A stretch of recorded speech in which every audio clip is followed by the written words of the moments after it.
वालेकुम नादरीन, आप YouTube channel देख रहे हैं। मैं इमरान खान हूँ। इमरान खान साहब का जो केस लगा हुआ है अदालत में तोशाखाना 2 वाला, उसकी समाअत मुलतवी कर दी गई है।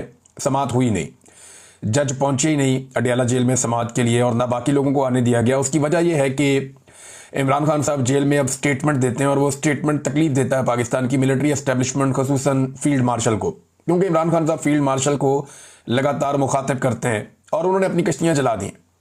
इमरान खान साहब अब साहब की एक लंबी लड़ाई में है और मैंने आपको पहले भी कहा कि वो टेस्ट मैच खेल रहे हैं मौजूदा एस्टेब्लिशमेंट के साथ। तो क्या एस्टेब्लिशमेंट के पास इतना वक्त है कि वो इमरान खान के साथ एक लंबा टेस्ट मैच खेल सकेगी? मौजूदा एस्टेब्लिशमेंट हर को रिटायर हो जाना होता है, लेकिन आर्मी चीफ के दौरे अमेरिका को लेकर मामला बहुत हसास हैं और पूरा निज़ाम इस बात पर तुला हुआ है कि इस दौरे को मुकम्मल तौर पर पहले की तरह कामयाब बनाया जाए। अब इस हवाले से जो है इमरान खान साहब के स्टेटमेंट, दो चीज़ें हैं ना।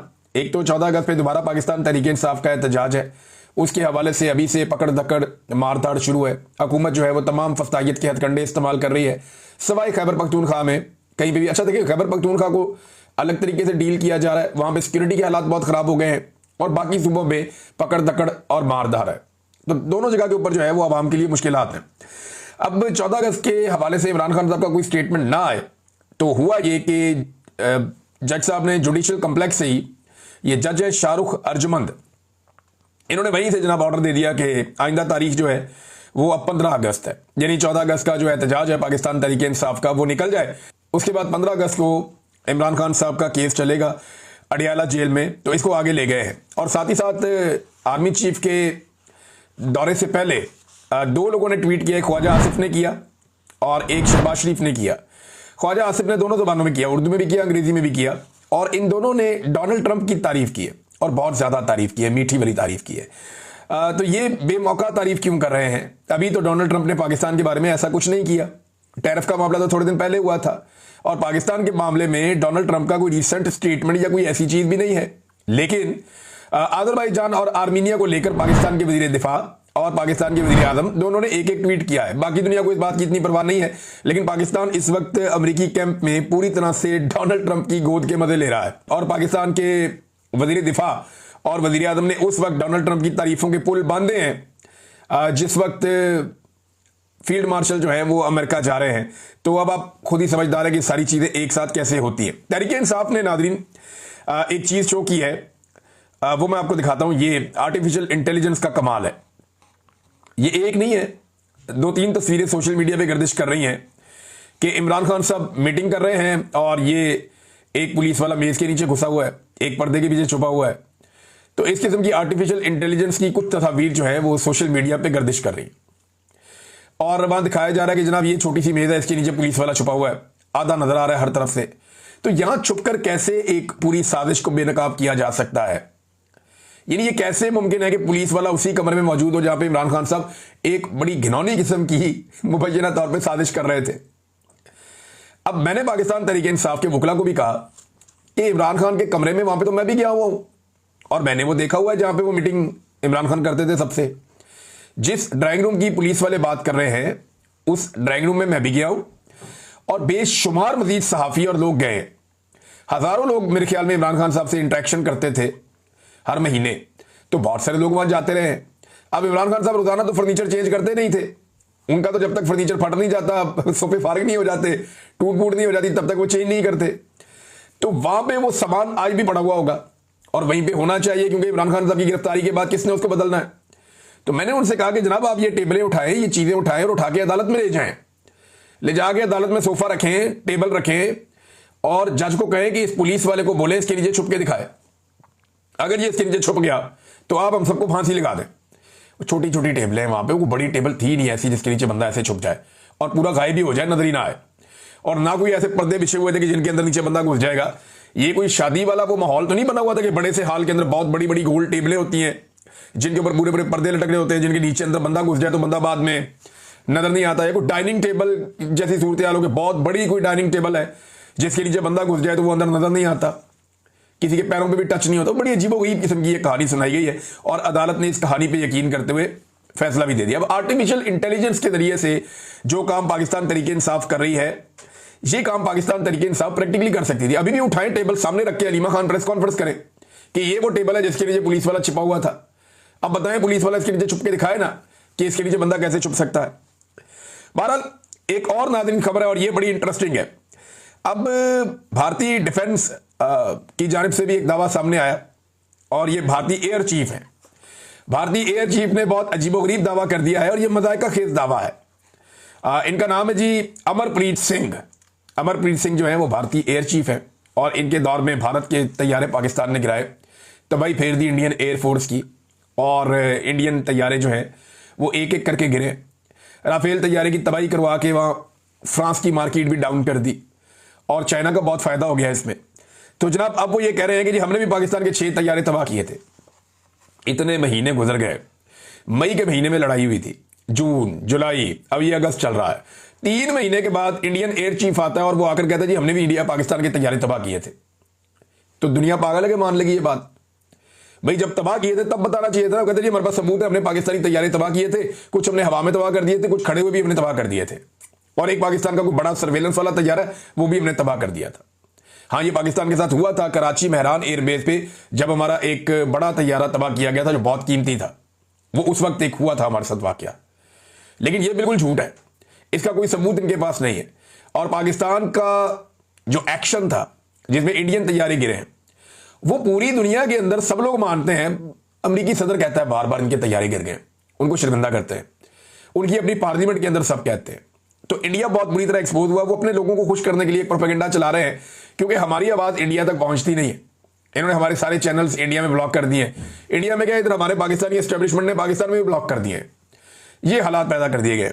अच्छा, जो इंडियन क्लेम है उसके बाद किसी किस्म का दुनिया से कोई भी किसी किस्म का रद्दमल भी नहीं आया, क्योंकि लोगों को इस बात का आइडिया है कि ये आदमी ने बोंगी मारी है और अपने लोगों के बीच में बैठ के एक बड़क मारी है, इसकी कोई हैसियत है नहीं। हकीकत से इसका दूर दूर तक कोई ताल्लुक नहीं है। नाज़रीन, पाकिस्तान में एक और हाज़र सर्विस मेजर जनरल नूर वली को वजारत दाखिला में अहम ओहदे पर तैनात कर दिया गया है और बहुत सारे लोग कह रहे हैं कि इसके पीछे फील्ड मार्शल साहब का दिमाग है और उन्होंने इस तैनाती के लिए कोशिश की है और एक हाज़र सर्विस मेजर जनरल नूर वली को तैनात कर दिया गया वजारत दाखिला के अंदर। यानी नादरा का कंट्रोल पहले ही पाकिस्तानी फौज के पास है, एक सर्विंग जनरल उसको हेड करते रहे, उनके पास वो कंट्रोल है सारा डाटा का पाकिस्तानियों का। और अब जो है वो ये जो है वजारत दाखिला में एक और इंपॉर्टेंट जगह पे एक और मेजर जनरल आकर बैठ गए।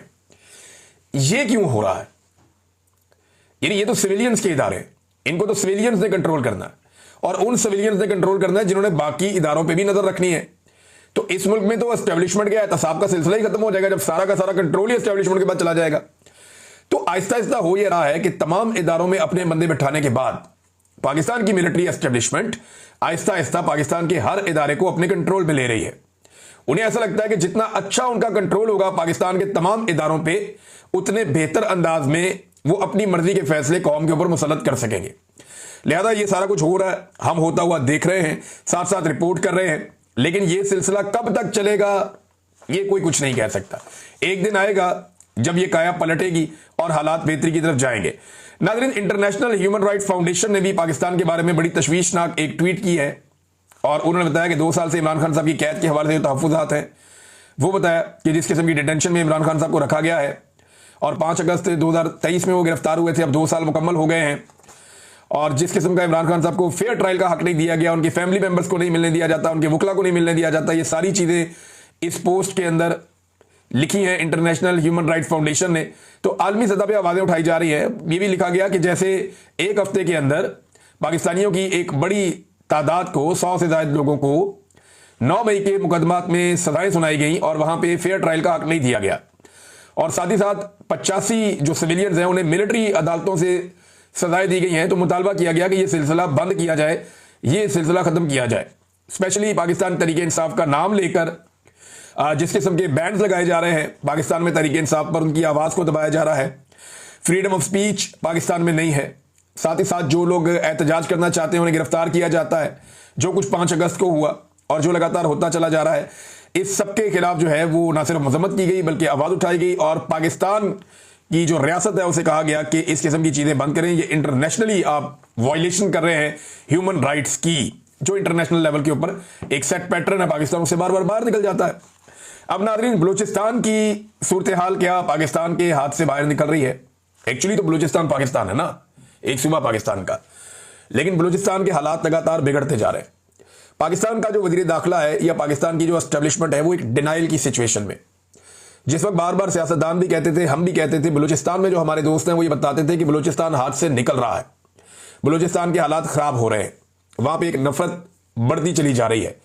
तो उस वक्त सब कहते थे कि ये लोग प्रोपेगेंडा कर रहे हैं और ये लोग पाकिस्तान के खिलाफ हैं, पाकिस्तान के गद्दार हैं और ये बगावत पे उकसा रहे हैं।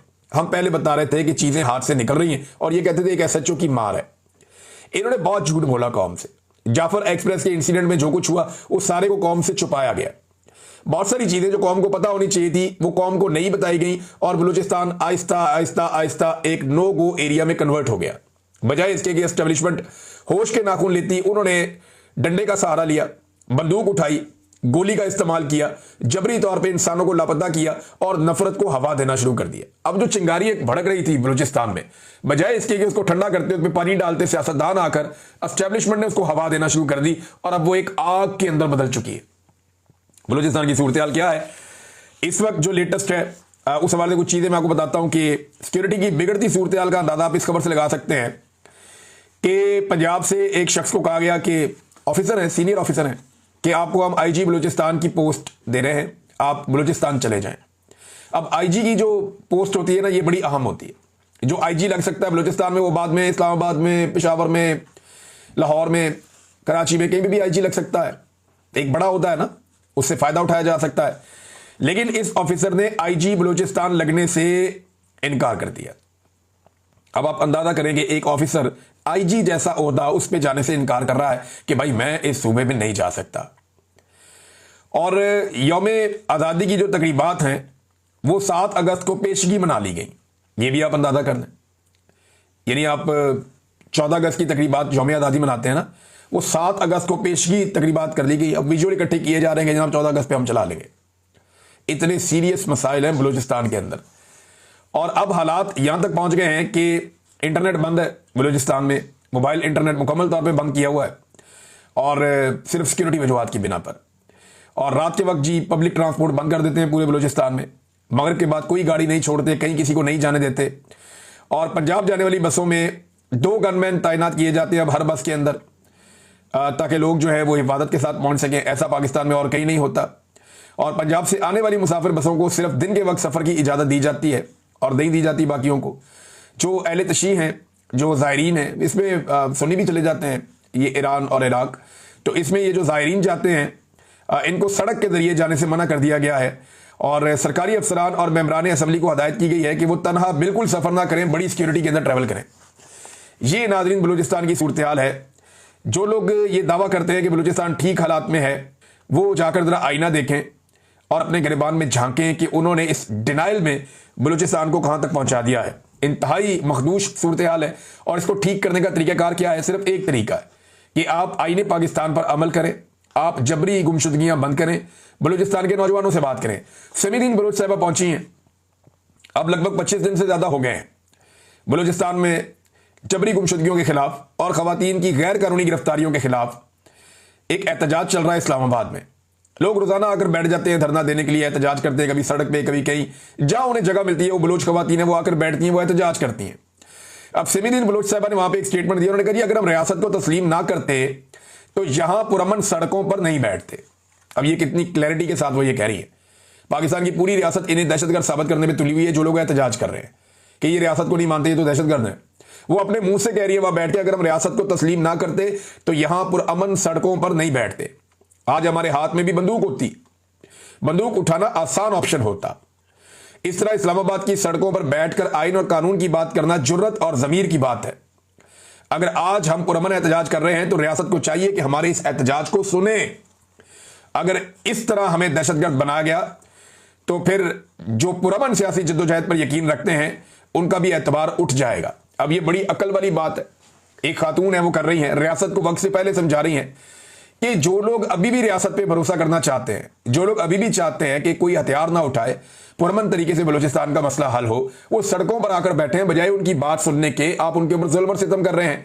आप क्यों सबको दीवार से लगाकर ये चाहते हैं कि पूरा का पूरा बलूचिस्तान ये हथियार उठा ले? ये रियासत की गलत पॉलिसी है।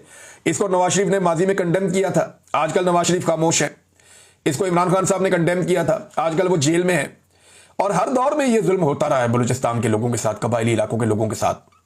अब यह सिलसिला रुकना चाहिए, क्योंकि अब काफी ताखीर होती चली जा रही है और हालात एक के बाद एक मजीद खराब होते चले जा रहे हैं गुजरते वक्त के साथ। नाज़रीन, मेरे पास दो खबरें और है। एक तो यह है कि गर्मी की वजह से जो पंजाब के स्कूल हैं वहां पे यह कह दिया गया है कि 1 सितंबर को स्कूल खुलेंगे, यानी बच्चों का 15 दिन का मजीद नुकसान हो जाएगा।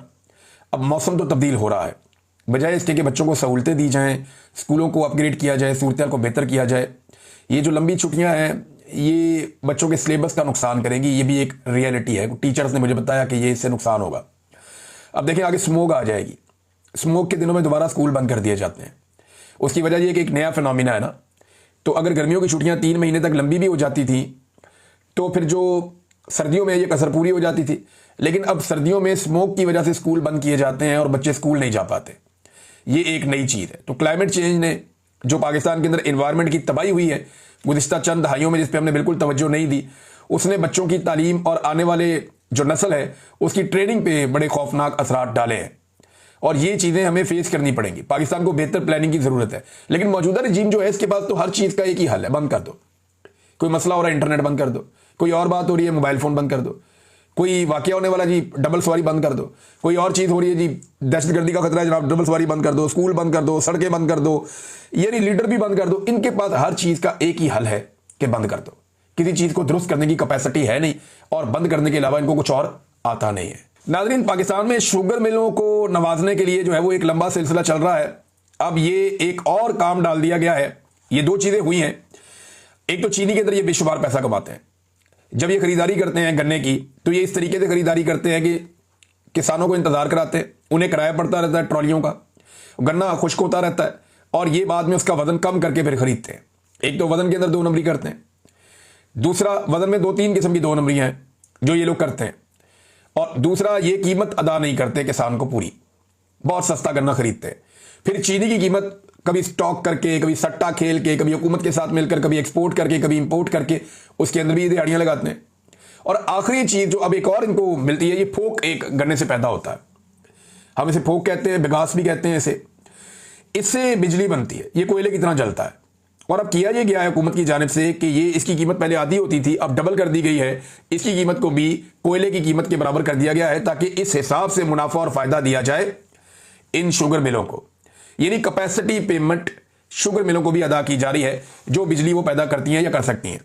जो दस्तावेजात आई हैं उनके मुताबिक, ये एग्जैक्ट प्रेस की न्यूज़ है, वो ये कहते हैं कि दस्तावेजात में इंकशाफ हुआ है कि गन्ने के फोक से बिजली बनाने वाली 8 शुगर मिल्स को हुकूमत की जानिब से कैपेसिटी पेमेंट अदा कर दी गई है। और इसमें जनाब गुज़िश्ता माली साल में 8 शुगर मिल्स को 3 अरब 42 करोड़ रुपए अदा किए गए। अलमुइज इंडस्ट्री को पैसा दिया गया नाजरीन, इसके अलावा जहांगीर तरीन की मिलों को पैसा दिया गया, हमजा शुगर मिल को जनाब पैसा दिया गया, और दीगर बहुत सारी रहीम यार खान शुगर मिल है उसको भी दिया गया पैसा, और कई और मिले इनको पैसा दिया गया है। तो आप अंदाजा करें कि पाकिस्तानियों को कैसे कैसे ये माफिया चूना लगाते हैं। अब तक के लिए इतने, अपना ख्याल रखिएगा, अपने चैनल का भी।